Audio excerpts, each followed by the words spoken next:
اس ملک میں اس سے پہلے سے سخت حالات گزر چکے ہیں۔ سن 47 میں جب ملک تقسیم ہوا اس وقت لگتا تھا کہ مسلمانوں کا وجود یہاں مشکل ہوگا اور مسلمان رہ نہ سکیں گے۔ آج جو حالات پیدا کیے جا رہے ہیں بڑی غلط فہمیاں ہیں جس کو بھی ہوں کہ اس سے ایک طبقہ بہت آگے چلا جائے گا اور کوئی طبقہ ختم ہو جائے گا، ایسا ممکن نہیں ہے۔ یہ یقیناً ہوگا کہ اس سے ملک خطرے میں پڑ جائے گا۔ تو اس لیے یہ دعوت سب کے لیے ہے، تمام یہاں کے رہنے والوں کے لیے پیغام ہے اس میں کہ وہ اس ملک کی فکر کریں، اور سب سے بڑی ذمہ داری مسلمانوں کی ہے، وہ غلط فہمیاں دور کریں۔ جانوروں کا جیسے طریقہ ہوتا ہے جنگل راج جس کو کہتے ہیں، پوری دنیا میں یہ صورتحال، اگر کوئی پیغام ہے تو صرف مسلمانوں کے پاس ہے۔ کیسے ہی ہمارے سامنے سخت سے سخت حالات ہوں، اگر خدا نخواستہ ہم مایوس ہو گئے، اس کے نتیجے میں غفلت پیدا ہو گئی، تو پھر ہم کچھ نہیں کر سکتے۔ اس کا ڈر ہے کہ خدا نخواستہ پھر ملک کے پرانی اس تاریخ پر نہ پہنچ جائے کہ اس کی کوئی حیثیت نہ رہ جائے، وہ خطرے میں پڑ جائے۔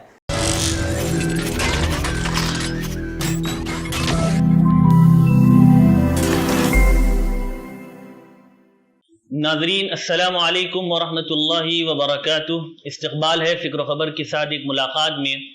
اور آج آپ کے روبرو جو شخصیت موجود ہے وہ محتاج تعارف نہیں ہے۔ مولانا اس سے پہلے بھی ہمارے چینل کے ذریعے آپ سے گفتگو کر چکے ہیں۔ مولانا کا تعلق اس عظیم خانوادے سے ہیں جس کے اثرات، جس کے احسانات پورے بر صغیر کے مسلمانوں پر ہیں۔ اسی خاندان میں پیدا ہوئی تھی وہ عظیم شخصیت حضرت سید احمد شہید رحمۃ اللہ علیہ کی، جن کے بارے میں مولانا الیاس رحمۃ اللہ علیہ کا یہ کہنا تھا کہ آج بھی ہم سید صاحب کی تجدید کے سائے میں جی رہے ہیں۔ بہرحال نسل در نسل دینی اعتبار سے، علمی اعتبار سے اور تزکیہ نفس کے اعتبار سے اس خاندان کی جو خدمات ہیں وہ اظہر من الشمس ہیں۔ مولانا موصوف مفکر اسلام حضرت مولانا سید ابو الحسن علی ندوی رحمۃ اللہ علیہ کے پوتے بھی ہیں، اور ان عظیم اسلاف کے اس وقت آپ جانشین ہیں، اور انہی خطوط پر آپ بھی اس وقت ملت کی رہنمائی کر رہے ہیں۔ مولانا میں آپ کا استقبال کرتا ہوں ہمارے آفس میں۔ ناظرین مختصر وقت ہی کے لیے آج مولانا ہمارے آفس میں تشریف لائے ہوئے ہیں۔ ہم نے مناسب سمجھا کہ مختصر وقت ہی کو غنیمت سمجھتے ہوئے تھوڑی دیر ہی کے لیے صحیح آپ کے روبرو کیا جائے۔ اور اس وقت مسلمان جن حالات سے دوچار ہیں، جس کیفیت سے گزر رہے ہیں، خاص طور پر جو ملک کے فرقہ وارانہ ماحول ہے، جو نفرت کی آگ ہے، جو غلط فہمیاں ہیں، اور جس رخ کی طرف اس ملک کو لے جانے کی کوشش کی جا رہی ہے، ایک منظم کوشش کی جا رہی ہے۔ مولانا ان تمام پس منظر میں آپ ملک کے مستقبل کو کس نظر سے دیکھتے ہیں؟ اس وقت جو حالات ہیں یہ کوئی نئے نہیں ہیں۔ یہ غلط فہمی بہت سے لوگوں کو ہوتی ہے کہ اس وقت جو مسلمانوں پر گزر رہی ہے شاید اس سے پہلے اس ملک میں نہیں گزری۔ اس ملک میں اس سے پہلے سے سخت حالات گزر چکے ہیں۔ سن 47 میں جب ملک تقسیم ہوا اس وقت لگتا تھا کہ مسلمانوں کا وجود یہاں مشکل ہوگا اور مسلمان رہ نہ سکیں گے، لیکن اللہ کا فضل ہے، اللہ تعالیٰ ہمارے علماء کو جزائے خیر دے جنہوں نے فکر کی، اور اللہ کا شکر ہے کہ آج بھی مسلمان عزت کے ساتھ اس ملک میں جی رہا ہے۔ اور ہمیں امید ہے کہ ابھی جو ہمارے سامنے حالات ہیں یہ ایک عارضی صورتحال ہے، ہم اس سے مایوس ہرگز نہیں ہیں، لیکن ضرورت ہے کہ ہم ان حالات کو سمجھتے ہوئے کوشش کریں کہ جن میدانوں میں ہمیں آگے بڑھنا ہے اس میں ہم آگے آئیں، اور سب سے بڑھ کر جو اس وقت جو غلط فہمیاں پھیلائی جا رہی ہیں اور اس کے لیے باقاعدہ ایک منظم پلان تیار کیا گیا ہے، ہم اسی حد تک نہ صحیح کم سے کم قریب پہنچنے کی کوشش کریں اور بڑے پیمانے پر ہم غلط فہمیوں کو دور کریں۔ اگر یہ کام ہم نے کر لیا انشاءاللہ تو انسان بہرحال انسان ہے، وہ امن و امان چاہتا ہے، سکون کی زندگی چاہتا ہے، کوئی نہیں چاہتا کہ اس کی زندگی حرام ہو جائے، اس کا جینا مشکل ہو جائے۔ آج جو حالات پیدا کیے جا رہے ہیں بڑی غلط فہمیاں ہیں جس کو بھی ہوں کہ اس سے ایک طبقہ بہت آگے چلا جائے گا اور کوئی طبقہ ختم ہو جائے گا، ایسا ممکن نہیں ہے۔ یہ یقیناً ہوگا کہ اس سے ملک خطرے میں پڑ جائے گا، اور اس کا ڈر ہے کہ اس ملک کو جو مسلمانوں نے متحد کیا تھا، ایک بڑی طاقت بنایا تھا، اور پھر ایک جو یہاں آزادی کی لڑائی لڑی گئی، سب نے مل کر وہ لڑائی لڑی اور آج یہ ملک یہاں تک پہنچا،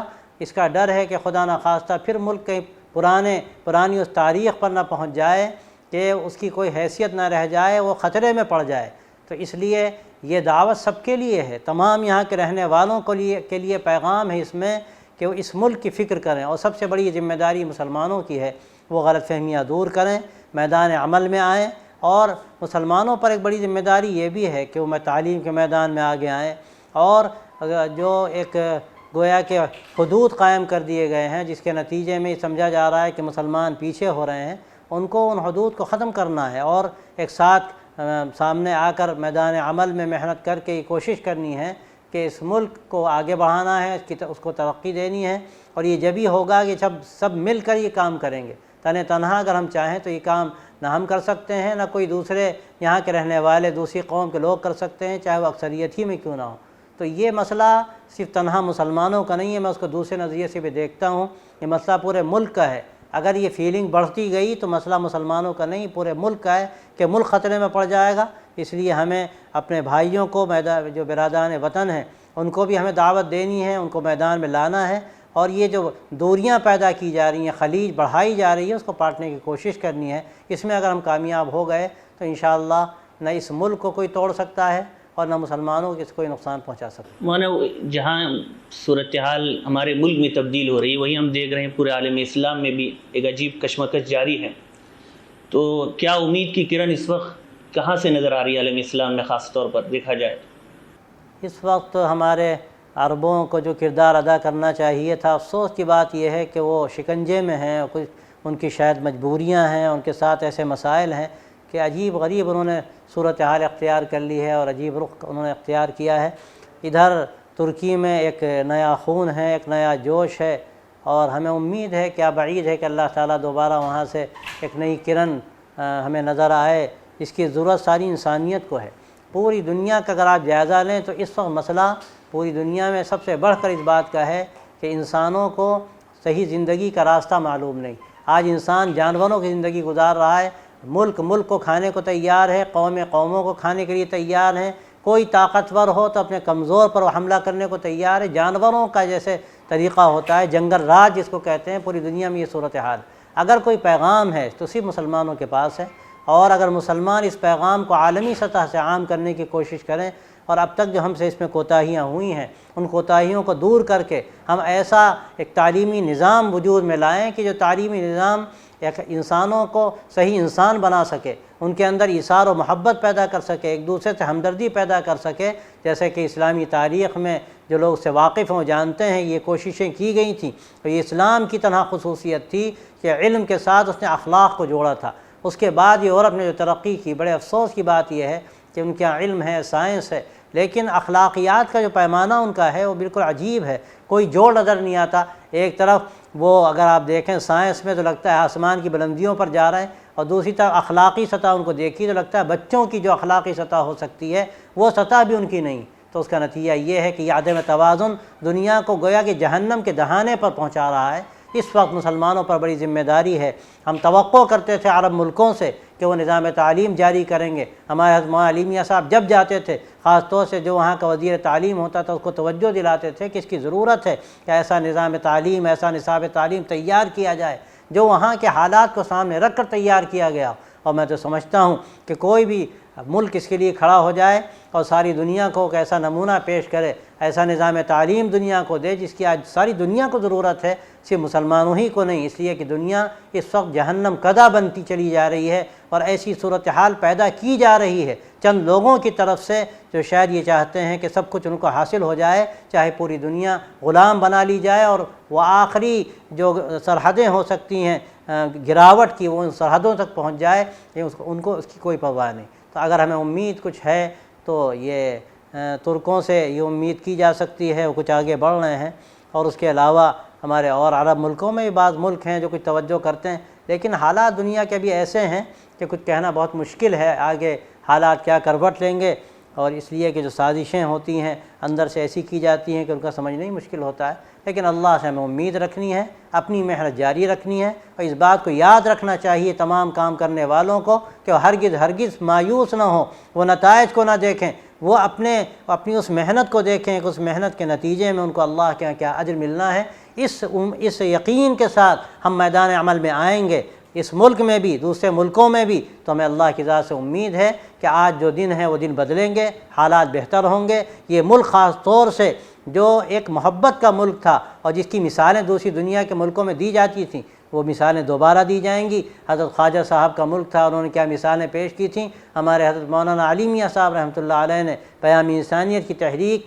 انہی حالات کو دیکھ کر شروع کی تھی، اور آج جو صورتحال ہمارے سامنے ہے، جس طرح یہ ملک گراوٹ کی طرف جا رہا ہے، کرپشن کی طرف جا رہا ہے، اور کوئی اس کی پرواہ نہیں کہ کس طرح ہم اس کی بنیادوں کو مضبوط کریں۔ مولانا کہتے تھے اس ملک میں ضروری ہے 3 بنیادیں، مولانا بیان کرتے تھے۔ یہاں کے جو ذمہ دار ہیں حکومت پر جو لوگ وہ ہیں، ان کے ہاتھ میں اقتدار ہے، مولانا کہتے تھے کہ 3 باتوں کا خیال رکھا جائے، اس ملک کی بنیادی حیثیت رکھتی ہیں وہ تینوں باتیں۔ ایک تو یہ کہ سیکولرزم ہو، نان وائلزم ہو، ڈیموکریسی ہو۔ یہ 3 چیزیں رہیں گی، ملک سلامت رہے گا، اور اگر ان چیزوں کو ختم کیا جائے گا تو ملک خطرے میں پڑ جائے گا۔ اور آج افسوس کی بات یہ ہے کہ ان تینوں بنیادوں کو اندر ہی اندر کھوکھلا کیا جا رہا ہے، جس سے ملک خطرے میں پڑ رہا ہے۔ ہم امید کرتے ہیں کہ ہمارے برادران وطن بھی توجہ دیں گے کہ اگر یہ جس ملک میں ہم رہ رہے ہیں ایک جہاز کی طرح ہے کہ اگر یہ ڈوبا تو نہ ہم بچیں گے نہ وہ بچیں گے۔ مولانا مدارس اسلامیہ کی بھی اس ملک میں شاندار تاریخ رہی ہے، ان کی خدمات رہی ہے، لیکن اب اس پر بھی حملے ہو رہے ہیں، تو مدارس کے ذمہ داروں کو خاص طور پر کس طرح سے اس کو آگے لے کر جانا چاہیے؟ مسئلہ میں نے جیسے عرض کیا تنہا مدرسوں کا نہیں ہے، تعلیمی نظام کا ہے، کالجوں کا بھی ہے، یونیورسٹیوں کا بھی ہے، مدرسوں کا بھی ہے۔ مدرسوں کی اپنی ایک تاریخ ہے، اور اللہ کا یہ شکر ہے کہ مدرسے تو درختوں کے نیچے بھی چلے ہیں، جھوپڑوں میں بھی چلے ہیں، قربانیوں کے ساتھ بھی چلے ہیں، اور ہمیں امید ہے انشاءاللہ اللہ تعالیٰ ایسے راستے نکالے گا کہ یہ تعلیمی جو نظام ہے اسلام کی تعلیم کا، اور جو اسلام نے اخلاق کی تعلیم دی ہے، اس اخلاقی تعلیم کا جو نظام ہے، یہ کسی بھی طرح انشاءاللہ جاری رہے گا۔ ہم اس سے مایوس نہیں ہیں، لیکن فکر کی ضرورت ہے۔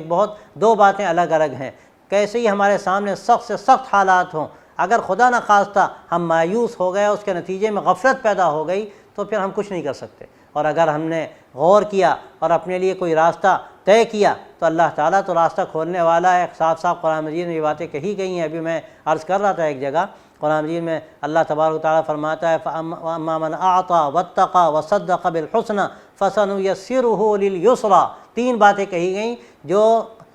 دینا جانتا ہو، جو جس کے اندر انفاق کی صفت ہو، ہمدردی ہو، وہ بھوکوں کو کھانا کھلانا جانتا ہو، وہ مریضوں کا علاج کرانا جانتا ہو، وہ بھوکا رہ کر دوسروں کو کھلا کر اس کے اندر ایک لذت اس کو محسوس ہوتی ہو، یہ جو اللہ تعالیٰ فرماتا ہے اس میں انفاق کی صفت کا بیان کیا گیا۔ اور دوسری یہ کہ تقوی کا مزاج ہو، احتیاط کا مزاج ہو، اور آخری بات یہ کہ وہ جو حسنہ ہے، قرآن مجید کی تعلیمات، نبوی تعلیمات، سیرت کی تعلیمات، سچے دل سے اس پر یقین رکھتا ہو، اس کی تصدیق اپنے جان و دل سے کرتا ہو، اور اس کے عمل سے وہ چیز چھلکتی ہو، گویا اس کا اسلام بولتا ہو، تو یقیناً ہم سمجھتے ہیں کہ اللہ تبارک و تعالیٰ ایسا نمونہ سامنے لے آئے گا کہ یہ سارے جو اللہ تعالیٰ اب تک کام کراتا رہا ہے، یہ کام انشاءاللہ جاری رہیں گے۔ ہم کسی بھی نا امیدی ہم نہیں سمجھتے کہ کسی کو ہونی چاہیے، اس لیے کہ اللہ اس کے آگے فرماتا ہے فَسَنُيَسِّرُهُ لِلْيُسْرَى، کہ آہستہ آہستہ ہم آسانیاں پیدا کرتے چلے جائیں گے، لیکن اپنے رخ کو ہمیں درست کرنے کی ضرورت ہے۔ مولانا آخری بات، آپ ہمارے آفس میں یہاں تشریف لائے ہیں، اس سلسلے میں آپ کے تاثرات فکر و خبر کے تعلق سے؟ الحمدللہ ہمیں بڑی خوشی ہے کہ یہ بھٹکل سے بہت سے ایسے کام ہو رہے ہیں، خاص طور سے ملت اسلامیہ ہندیہ کے لیے اگر کہا جائے فرض کفایہ ہے جو یہ الحمدللہ اہل بھٹکل ادا کر رہے ہیں۔ اور یہ فکر و خبر کا جو یہ سلسلہ ہے، یہ فکر بھی ہے اور خبر بھی ہے۔ پہلے عام طور پر ہم دیکھتے تھے خبریں ہوتی تھیں، فکر نہیں تھی، لیکن اس میں خبروں کے ساتھ فکر بھی ہے، صحیح رخ دینے کی فکر ہے، لوگوں کو صحیح بات بتانے کی فکر ہے، اور لوگوں کو صحیح نہج پر لانے کی فکر ہے۔ تو ہمیں امید ہے انشاءاللہ کہ یہ محنت جو ہو رہی ہے ایک بہت اہم اور ضروری کام ہے۔ میڈیا کے ہاتھ میں سب کچھ ہے، اگر اس وقت میڈیا چاہ لے اور میڈیا والوں میں صحیح انسانیت پیدا ہو جائے تو حالات بہت کچھ بدل سکتے ہیں۔ تو یہ ایک بہت اچھا اقدام ہے جو آپ نے کیا ہے۔ ہمیں امید ہے کہ انشاءاللہ یہ چھوٹا سا جو قدم ابھی اٹھایا گیا، کیا بعید ہے کہ آگے چل کر ایک ایسی جماعت کو تیار کر دے، ایسے افراد تیار ہوں جو دنیا میں ایک مشن لے کر کھڑے ہوں اور دنیا کو صحیح پیغام دے سکیں۔ مولانا بہت بہت شکریہ، آپ نے ہمارے لیے اپنا قیمتی وقت دیا۔ تو ناظرین، یہ تھے